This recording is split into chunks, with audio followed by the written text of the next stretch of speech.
I think we should get into all our thoughts on kind of best players, coaches, managers, and everything from here. Or do you want to do?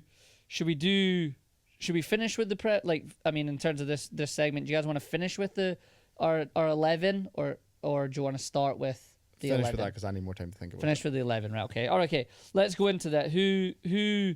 Let's go best player this season in the league overall. Who did Matthew? Do you want to go first with it? Who do you think was the best player?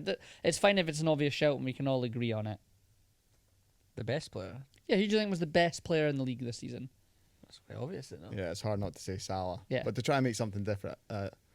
I'm the same. Yeah, I think there's no debate. yeah, It was Mo Salah. 100%. Most goals, most assists in the league Yeah. this season. I mean, what does he get? He gets 29 goals in the league and 18 assists. Yeah. I mean, he was the best player comfortably, wasn't he? But Yeah. Guys like Chris Wood, for example, probably deserve a shout. I'd never Yeah. put him on my fantasy team once because I was like, he's going to dry up, and he actually never. 20 did, to be goals. fair. 20 goals. Same, close to the bottom. And Buemo Yeah. gets 20 goals. Haaland gets 22 again. Jacob Murphy gets Did Wissa get 19 as well? Vissa got 19 goals. Beans, you're right. Yeah. Good. It's a good haul from Mbuemo and Vissa, isn't it? It's Brentford. unbelievable. Yeah, Brentford very good are haul. fucked. Yeah. This is what I mean. They're going to start to get their team picked apart, and they've lost their manager. Yeah, I think they It's might nature of the beast. There's nature of the beast. Yeah, I don't think there's any. Sure, we can chuck those guys honorable mentions, but yeah, I do think Mo Salah's the best player. Who do we think was the best signing that got made? I think we talked about it before. I think I had a look at it. There wasn't a lot of signings. that Yeah, impacted. I just thought that Dean Hewson, or however Yeah. you're saying his name. Yeah. I mean, the obvious fact that they signed him for 18 million euro. I looked Yeah. earlier on, they've just sold him for 50 I agree. million quid. Yep. After a year. business, Yeah, he was at Juve though, so it's not like he was a total unheard of. He's just a quite great unorthodox, signing. Yeah, but I think that's the obvious one, isn't it? Just for like as we've just been saying, that for Bournemouth's huge. Like Massive. making 30 million quid in Yeah. in a they'll year on hopefully someone. invest that well. Yeah. Yeah, they will. So yeah, I would give it to him. I'm trying to think of anyone else off the top of my head. Matthew, anyone When else? did on top of Bournemouth it? sign Carrick? No, they've had him for a couple of seasons. Have they? Yeah, they've had him for I don't 2 remember him, seasons. to be fair. Yeah. I listened to a guy talk about him for coming to Liverpool, and he was there for the season before and then this season again. Yeah. So, Jenny, when did Alanga go to Nottingham Forest? oh, that's a good shout. Because he was really good this I'll year. have a wee Google of that. When did Alanga Good go? shout, that. Yeah, when did he go? Alanga had a really good season, Yeah. actually. Maybe was he at Forest the year before? He joined Forest in 2023, so yeah, he's been was he? there. So he doesn't count. I mean, I had a look at the signings today and honestly just kind of went, I think everyone's going to say Huijsen, to be honest. It does because feel like that.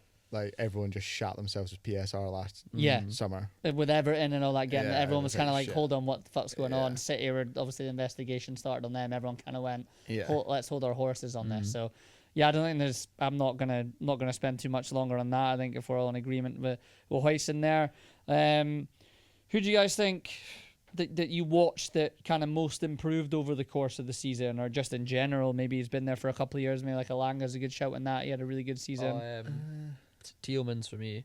Tielemans at Yeah, Villa, you liked really him, didn't good, you? yeah. Ah, You so liked good, him. man.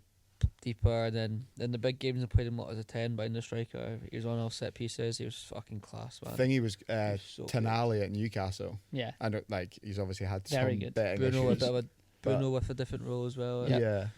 Yeah. I mean, Ali's obviously not here, but we always used to go on about how good Liverpool's like midfield three was. But the argument to say Newcastle could have the strongest midfield three Yep. in the league's definitely up there I would agree. with Joe Linton, They had that Tonali, the and first Champions League spell. How good Yeah. the midfield was, man. Powerful. It's the same yeah. as But well. who was there that? Oh no, it was Willock that played Oh, Yeah. instead of Tonali. Tonali. A lot of it. Tonali's been But huge. even like Shane Longstaff was good. Yeah, he was yeah, good he that was kind season. of spelling there. Yeah, Yeah, I'm gonna go. I mean, Tonali was in the bookies, wasn't he? yeah he was in the bookies, but he wasn't Same the biggest betting bet record in as all of the me. games, but yeah. lose every bet you put on. How much do you reckon he was putting on? Ah, fucking God knows. More than I do anyway, but still losing. Yeah, too much, man. What an idiot. Yeah, Langa, Tonali.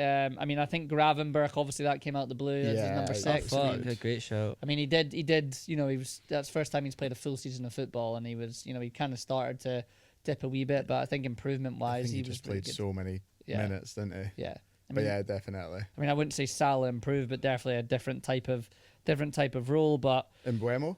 Mbuemo, yeah, definitely. He's got to be up there. Like. massively jumped up to 20 league goals this season in Buemo, absolutely.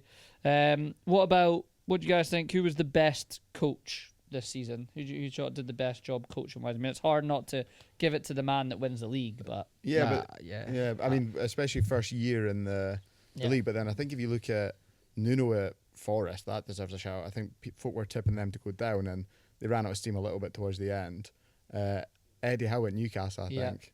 Yeah. Really good. And then Areola. Emery at Villas. I mean, they've been good for a couple of years, to be fair. But And this goes into what we're saying. There's a lot of people that you can pick that are very good managers that are in that kind of fifth down. Maresca was always an interesting one. And as they well. came fourth, mate. I mean, they ended end. up coming fourth. The German boy at Brighton, 32? Yeah. Yeah. That was Beans' dark horse shout last season. Sorry, no, that was Palace year. Dark horse shout was on the FA Cup. It was won the FA Cup. Yeah, Hurtsler. Imagine being 32 and doing that. Yeah, I know. Yeah. Like, again, good manager. Yeah. That's insane, by the way. That is insane. And where did Brighton finish again? Brighton ended up coming 8th. So they ended up finishing in 8th. Slot for me, I thought. Yeah. I just tactically, man, I fucking loved it. He was so good. What's your thoughts on good. just to go back to Maresca? You see in the Conference League final, Yeah. apparently like Palmer made it pretty clear of just like, nah, fuck this, I'm not going to play like that anymore. I'm just going to do my own thing. Yeah, I mean, obviously you guys, I've said a lot about Palmer. There's something about him. I mean, his stats are absolutely prove me wrong, and he's great to watch. But yeah, I don't know. He's Just interesting to be like, yeah. well, anyway. Yeah. Just give him pure freedom. Yeah. That's what I mean. Going back to what we were talking about at the start is like, I think it's starting to head that way of like, stop trying to coach in particular the attacking flair pairs so much, right? Yeah. Like, get back to Francesco Totti and you know that kind of like freedom of like, yeah, okay, you might not work hard and stuff, or you know, if you buy the right types of characters to work hard, but also I'm not going to tell you what to do too much tactically. Yeah, like, you're our best player. Yeah, go be free, mate. I think it comes back to that. So I'm with you guys. I think first season for Arne Slot to win the league, to basically just buy Chiesa, to have to manage the whole Salah, Van Dijk, Trent contract situation as the season was going on. Oh, it was crazy. I thought how he handled everything was incredible. And as you said, to me, certainly in terms of England, the most adaptable manager all season, I thought. By a mile. Yeah. Struggled in the full-back positions as well. If Yeah. watched every game and you could just tell that we were obviously going to go and strengthen there. Yeah. Yeah, I mean, It was we'll class, get onto man. that. I imagine I'm intrigued to see how that Same. works. I'm but- really intrigued. What else have we got here? Okay, quickly we'll go last two. Biggest overachievers, biggest underachievers.